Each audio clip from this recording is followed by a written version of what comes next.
सबसे पहले बात महाराष्ट्र की, जहां पर तेजी से घटनाक्रम बदल रहा है। प्रचंड जीत के बाद अब तक महायुति सीएम चेहरे का फैसला नहीं कर पाई है।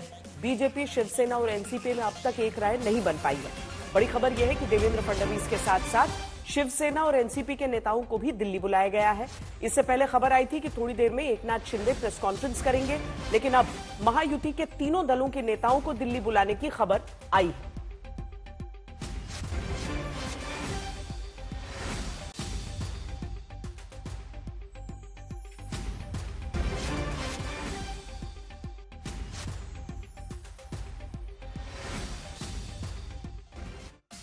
देवेंद्र फडणवीस को दिल्ली तलब किया गया है। उन्होंने दिल्ली रवाना होने से पहले कहा कि तीनों पक्ष मिलकर सरकार बनाएंगे। या चर्चेला लवकरच आपल्याला उत्तर मिळेल। तीनही पक्ष मिळून आमचे जे श्रेष्ठी आहेत त्यांच्याशी चर्चा सगळ्यांची चाललेली आहे आणि लवकरच याचं उत्तर आपल्याला मिळेल। या चर्चेला लवकरच आपल्याला उत्तर मिळेल। तीनही पक्ष मिळून आमचे जे श्रेष्ठी आहेत त्यांच्याशी चर्चा सगळ्यांची चाललेली आहे आणि लवकरच याचं उत्तर आपल्याला मिळेल। तो बड़ी बात यह है कि तीनों पार्टियों के नेताओं को, यानी देवेंद्र फडणवीस तो आ ही रहे, साथ ही शिवसेना और एनसीपी के नेताओं को भी दिल्ली बुलाया गया है। जाहिर है कि मुख्यमंत्री का चेहरा कौन हो, उसको लेकर महायुति के बीच सहमति बने। देवेंद्र फडणवीस दिल्ली पहुंचेंगे कुछ देर में। शिवसेना, एनसीपी के नेताओं को भी दिल्ली बुलाया गया है और यह भी देखना होगा कि एकनाथ शिंदे जो प्रेस कॉन्फ्रेंस अब से कुछ देर बाद करने वाले हैं उसमें क्या कहेंगे, क्योंकि तीनों पार्टियों की तरफ से अपने अपने नेताओं को मुख्यमंत्री पद पर देखने की लालसा दिख रही है। इस बीच शिवसेना और बीजेपी दोनों की ओर से मुख्यमंत्री के पद को लेकर दावे हो रहे हैं। जो विधानसभा का चुनाव लड़ा गया है वो एकनाथ शिंदे साहब का चेहरा सामने रख के लड़ा गया, उनके नेतृत्व में लड़ा गया। ये देवेंद्र फडणवीस साहब भी मान्य करते हैं, वरिष्ठ नेता भी उन्होंने भी कहा है। तो इसलिए एक चेहरा लेके जब अपन चुनाव जीतते हैं तो जो चेहरा पहले सामने आया है उसको प्रायोरिटी देना चाहिए, ये हमारा कहना है, ये हमारी डिमांड है। अगर वो डिमांड अगर वो पूरी करते तो लोगों में अच्छा मैसेज जाएगा। आने वाली कारपोरेशन के चुनाव है, बहुत सारी कारपोरेशन है, जिला परिषद है, ये ग्राउंड लेवल की जो सब बाकी सब संस्था है उसके अंदर एक अपनी मजबूत पकड़ रहेगी। इसलिए हम एकनाथ शिंदे साहब का नाम बता रहे हैं। अब इसके बारे में क्या निर्णय लेना है ये वरिष्ठ नेता ले। हमने कभी नहीं ऐसा नहीं करेंगे तो ऐसा करेंगे, ऐसे कोई हमारा फाइट वाली बात नहीं है। तीनों पार्टी का गठबंधन का सरकार है, सभी को विश्वास में लेके फैसला करना पड़ता है। तो ऑब्वियस देरी तो नहीं हुई, 4 दिन ही हुए रिजल्ट लगकर, ऐसे कोई देरी तो है नहीं। तो स्टेबल बनेगी सरकार में, कोई दिक्कत नहीं, सरकार स्टेबल बनेगी और अच्छी सरकार मजबूत रहेगी, 5 साल अच्छा काम करेगी। हमारे संवाददाता दीपेश त्रिपाठी इस समय हमारे साथ फोन लाइन पर जुड़ रहे हैं। दीपेश, ये बताइए कि नेताओं को तलब तो किया गया है, जाहिर है कि जो निर्णय होगा वो मिल बैठ कर ही लिया जाएगा। हालांकि हर पार्टी में ऐसे नेताओं की कमी नहीं है जो अपने नेता के लिए मुख्यमंत्री पद की कुर्सी देख रहे हैं, पर एकनाथ शिंदे की तरफ से क्या कहा जा सकता है आज प्रेस कॉन्फ्रेंस में? जी देखिए, बिल्कुल महायुति में जो तीनों ही प्रमुख पार्टियां हैं, तीनों ही पार्टियों की कोशिश ये है कि उनके जो प्रमुख नेता हैं वो मुख्यमंत्री पद संभाले महाराष्ट्र में।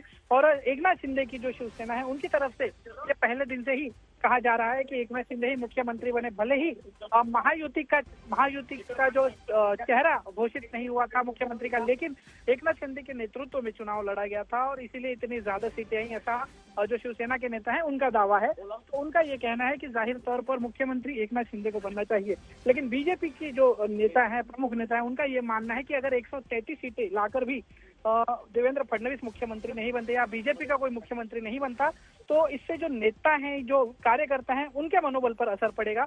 इसके लिए उनकी कोशिश ये है कि जो मुख्यमंत्री हो वो बीजेपी का हो।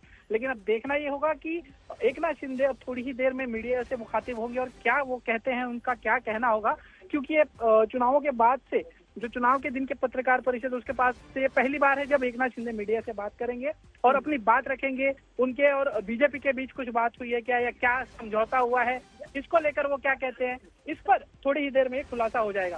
हालांकि चुनाव के दौरान भी जब पूरा प्रोसेस चल रहा था उस समय भी बार बार ये सवाल पूछा जाता था और तब मुख्यमंत्री के काम को, सरकार के काम को कहा जाता था कि वही चेहरा है हमारा।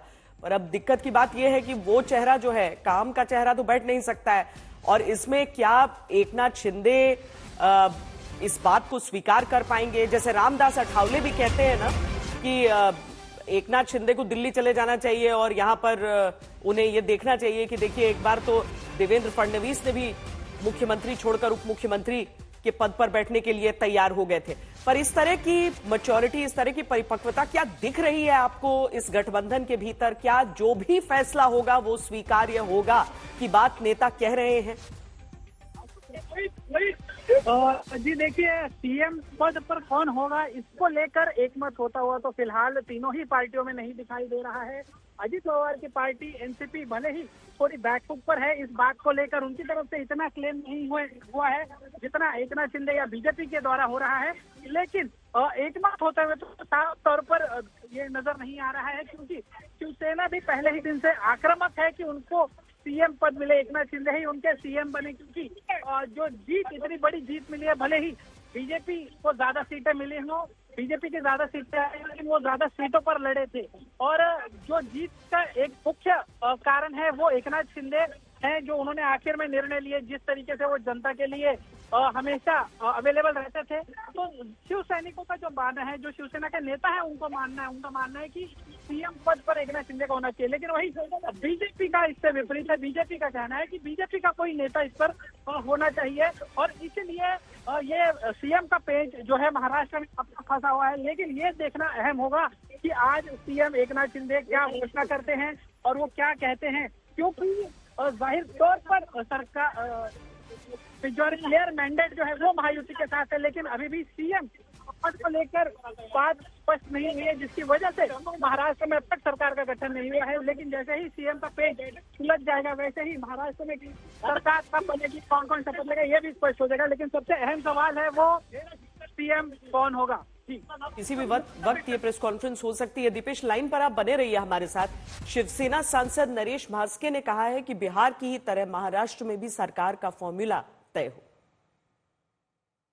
कोई कंफ्यूज नहीं है, महायुति है, महायुति के नेता लोग निर्णय लेंगे, उसमें कोई भी कंफ्यूजन का बात नहीं। 23 तारीख को रिजल्ट लगा, आज तो क्या तारीख है? जो 27 तारीख है। ऐसा कौन सा राज्य में 2 दिन के बाद तुरंत सीएम अपॉइंट हो गया? ऐसा कभी भी नहीं। जो कुछ प्रोसीजर है वह प्रोसीजर से चल रहे हैं। सिर्फ सीएम फेस नहीं है, सब मंत्रिमंडल के सहकारी है, पालक मंत्री है, सब फाइनल करने का है और ये सब होके जल्दी सीएम का नाम जाहिर हो जाएगा। लेकिन ये भी कहा जा रहा था, आपने भी कहा था बिहार मॉडल की तरह क्या महाराष्ट्र में भी ऐसा मॉडल? देखो, हम लोगों ने डिमांड की है कि हम छोटा पार्टी वाले लोग हैं तो हमें दे दो।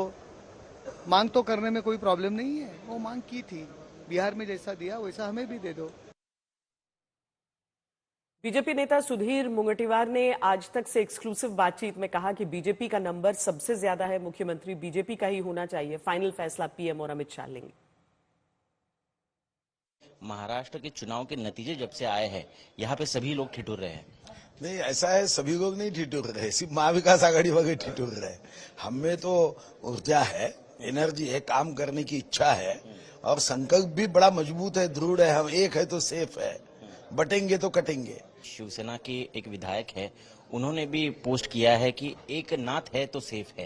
तो कहीं ना कहीं मांग बढ़ रही है कि एकनाथ शिंदे ही सीएम पद पर बने रहे। नहीं, एक है तो सेफ है, ये नारा इतना अच्छा लगा कि उसको जोड़ के उन्होंने यमक बनाया अपनी इच्छा व्यक्त करने के लिए। कहना है कि महाराष्ट्र में जब चुनाव लड़े गए, एकनाथ शिंदे को चेहरा बनाकर ये चुनाव लड़े गए और इसीलिए महायुति को इतना प्रचंड बहुमत मिला। एकनाथ शिंदे के चेहरे की वजह से आज महायुति को इतनी सफलता मिली। ऐसा है कि वो तो मुख्यमंत्री थे, तो चुनाव तो मुख्यमंत्री के नाते हम तो उनके साथ, देवेंद्र जी ने भी 10 बार बोला ये बात, तो इसमें कोई चर्चा की बात तो हो नहीं सकती, न शंका की बात हो सकती है।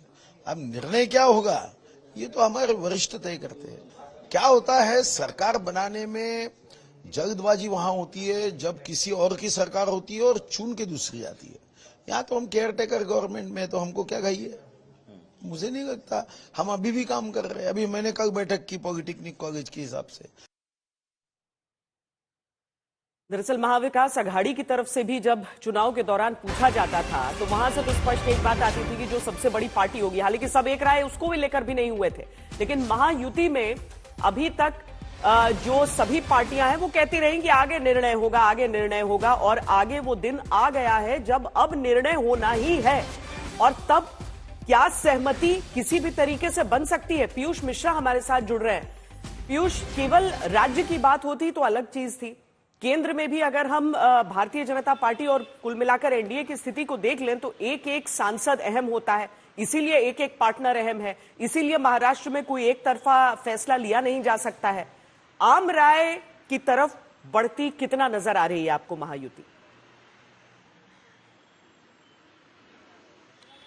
जी बिल्कुल श्वेता, धीरे धीरे आम राय की तरफ महायुति बढ़ती हुई नजर आ रही है, क्योंकि कल एक बड़ी मीटिंग दिल्ली में बुला ली गई है और इस मीटिंग में बीजेपी के आला कमान जो है वो मौजूद रहेंगे और साथ ही साथ महायुति के जो बिग प्लेयर्स है वो मौजूद रहेंगे। हमारी कई नेताओं से बात हो रही है मुंबई में, जिसमें वो ये कह रहे हैं कि महायुति का फैसला बीजेपी के हाईकमान नहीं करेंगे, तो वो अब फैसले की घड़ी आ गई है। अब तक विधायक दल की बीजेपी की बैठक नहीं हुई है, लेकिन कल की जो बीजेपी की बैठक दिल्ली में होने वाली है उसके बाद मुंबई में विधायक दल की बैठक हो सकती है और उसके बाद विधायक दल का नेता चुना जा सकता है।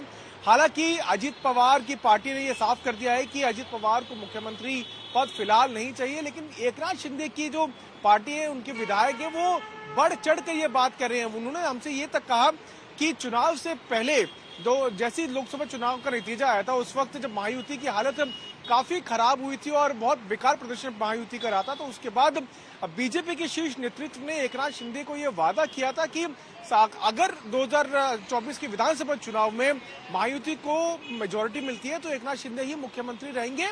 बनिस्बत बीजेपी, शिवसेना, एनसीपी की कितनी सीटें हैं, मुख्यमंत्री तो एकनाथ शिंदे ही रहेंगे। और इसी तर्क को लेकर एकनाथ शिंदे की पार्टी जो है लगातार ये कह रही है कि एकनाथ शिंदे को मुख्यमंत्री बनाया जाना चाहिए। वो शेर हैं, वो महाराष्ट्र में दहाड़ेंगे। आगे आने वाले जो चुनाव है, चाहे वो म्युनिसिपल कॉर्पोरेशन चुनाव हो या मराठा एजिटेशन से जो दिक्कत महायुति को फेस करनी पड़ी उसको जो डील किया हो, तो कई सारे फैक्टर्स को लेकर एकनाथ शिंदे शिवसेना अपनी दावेदारी प्रबल तौर पर रख रहे हैं। लेकिन पीयूष, क्या बीजेपी के भीतर इस बात को लेकर चिंता हो रही है? क्या बीजेपी इस बात को लेकर चिंतित है कि एकनाथ शिंदे प्रेस कॉन्फ्रेंस कर रहे हैं, क्या कह सकते हैं उसमें, या फिर वो आश्वस्त है इस बात को लेकर कि सब पार्टनर आपस में बातचीत के बाद ही कुछ बोलेंगे? जी बिल्कुल चिंता है श्वेता। उसका कारण ये है कि बीजेपी को लगता है कि उनको अपने गठबंधन घटक दलों को साथ में लेकर चलना चाहिए। अगर एकनाथ शिंदे बुरा मान जाते हैं तो वो बीजेपी के लिए समस्या जरूर खड़ी कर सकते हैं। हालांकि बीजेपी के पास 132 सीटें उनके पास है और कई इंडिपेंडेंट्स जो है उनका समर्थन बीजेपी को मिल रहा है और बीजेपी चाहे तो अपने दम पर सरकार बना सकती है, लेकिन घटक दलों को बीजेपी नाराज नहीं करना चाहती और इसीलिए 23 तारीख को जो नतीजे आए, आज 27 तारीख हो गई, अभी तक सरकार बनाने की प्रक्रिया आगे तक नहीं बढ़ी है। देवेंद्र फडणवीस पिछले 4 दिन से मुंबई से नागपुर, नागपुर से मुंबई कर रहे हैं। आज वो औरंगाबाद गए हैं, नागपुर भी जाएंगे और शाम को उम्मीद अब लगाई जा रही है कि वो दिल्ली पहुंचेंगे। तो बीजेपी की चिंताएं जरूर बढ़ रही है और ये चिंता कल उम्मीद है कि खत्म हो सकती है जब महायुति की बैठक हो, क्योंकि उस बैठक में एकनाथ शिंदे होंगे, प्रफुल्ल पटेल होंगे, साथ ही साथ देवेंद्र फडणवीस होंगे और तीनों नेताओं के साथ मिलकर जो बातचीत होगी उसके बाद एक फैसले पर जरूर महायुति पहुंचेगी कि मुख्यमंत्री आगे कौन होगा। हालांकि बीजेपी के कई कार्यकर्ता और नेताओं का यह मानना है कि जब बीजेपी ने 148 सीटों पर चुनाव लड़ने के बाद 132 सीटें हासिल की है तो अब समय आ गया है कि बीजेपी का मुख्यमंत्री हो। लेकिन एकनाथ शिंदे पीछे हटने के लिए तैयार नहीं है बिल्कुल भी। एकनाथ शिंदे साफ कह चुके हैं कि उनके चेहरे पर चुनाव लड़ा गया, उनकी पॉपुलैरिटी पर महायुति को वोट मिला, तो उनका अब वही देखना होगा कि किसको दिल्ली में मिलेगा रोल और किसको मुख्यमंत्री की कुर्सी मिलेगी, क्योंकि इसी तरह का कोई फॉर्मूला निकाला जा सकता है। बहुत शुक्रिया पीयूष इस बातचीत के लिए।